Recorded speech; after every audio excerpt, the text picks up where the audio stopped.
He walked out laughing. Before the curtain had even fully opened, before the audience could see him, you could hear him, that distinctive laugh, that particular joy that had no performance in it because Martin Lawrence had been genuinely, constitutionally funny since before he understood what funny was. He came through the curtain already in motion, already alive, already giving the room everything it had been waiting for, and 300 people responded the way they always responded to Martin Lawrence, with the particular abandon of people who know they are in the presence of someone who will not let them down. He settled into the guest chair with the ease of a man who had been making rooms feel better for 35 years and had stopped being surprised by his own ability to do it. He looked good. He looked healthy. He looked like a man who had been through things and had come out the other side of them carrying something he hadn't had going in, a particular quality of stillness that existed underneath the energy, a groundedness that you couldn't quite name but could absolutely feel. Stephen greeted him warmly. The band played, and for the first several minutes everything was exactly what anyone watching expected: funny, fast, generous. Martin at full capacity, which was a thing that could fill a room to its edges and still have something left over. They talked about the new project, about what it meant to still be doing this, still finding things that made him want to get up in the morning and make people laugh.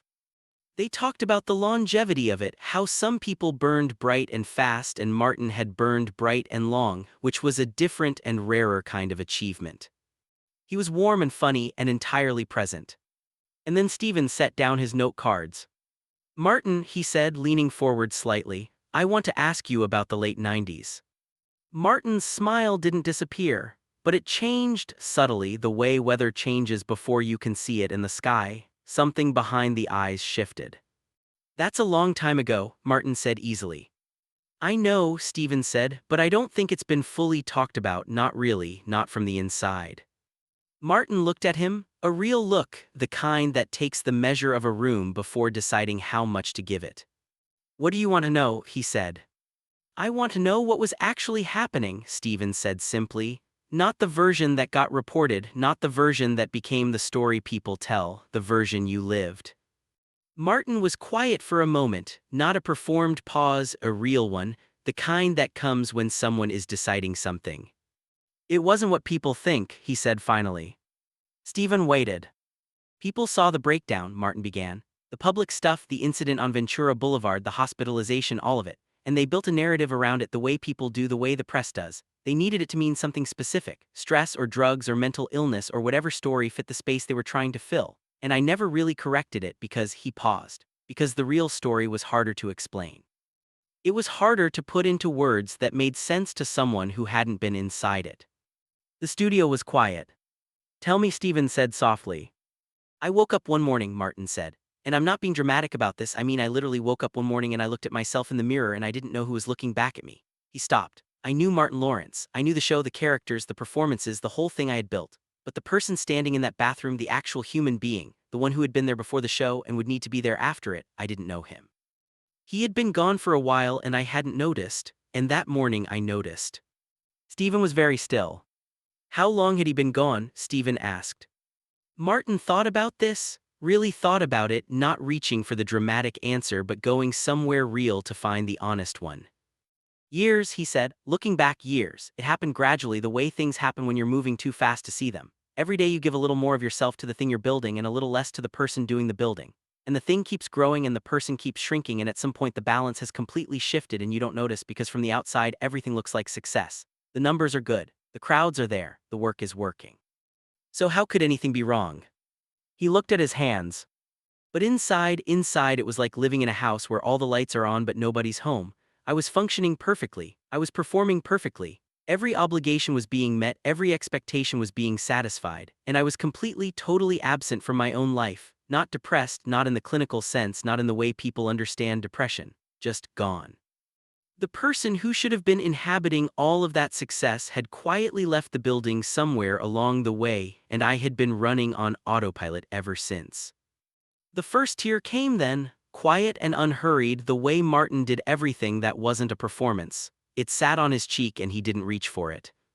"That morning in the bathroom," Martin continued, "was the first moment I had been fully present in years, which is a terrible way to become present, by looking at yourself and not recognizing what you see. But that's what happened. And that recognition, that terrifying, disorienting moment of not knowing who was in the mirror, that was actually the beginning of getting better, because you can't fix something you can't see, and I finally saw it." Subscribe and leave a comment because the most powerful part of this story is still ahead. Stephen stood up from behind his desk quietly without announcement and walked around to sit on the edge of it, facing Martin directly. He said nothing for a moment. He simply moved closer, the way you do when someone is saying something that deserves proximity. "What did you do?" Stephen asked finally, "that morning?" "I sat down," Martin said, "right there on the bathroom floor, in my big house with everything I had worked for surrounding me, and I sat down on the floor and I tried to remember who I was before all of it, before the show, before the character, before Martin Lawrence existed as a thing that other people recognized and responded to." He paused. "And it took a long time, it took a very long time to find him.